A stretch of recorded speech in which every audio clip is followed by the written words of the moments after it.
आज फिर बिजली के बिल ने पेट में अरे बेटा, ये तुम ब्रीफकेस खोल के क्यों बैठे हुए हो? अबू जी, ये ब्रीफकेस नहीं, लैपटॉप है। अच्छा, ये प्लेट लैप किस काम आता है? अबू जी, इसमें सारी चीजें होती है। इसमें आप सॉन्ग प्ले कर सकते हो, काम कर सकते हो, गेम्स खेल सकते हो, सारे काम इस एक में ही होते हैं। क्या बात कर रहे हो? अच्छा अच्छा अच्छा।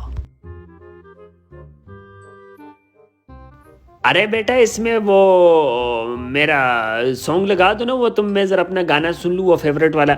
अबू जी, मैं तो ये डॉक्यूमेंट्स चेक कर रहा हूँ। सामने कीबोर्ड में देखें काफी सारे बटन्स में एक बटन सबसे बड़ा होगा, उस पर क्लिक करें। मैंने ऑलरेडी आपका फेवरेट सॉन्ग लगा रखा है, वो पॉज है, वहीं से शुरू हो जाएगा।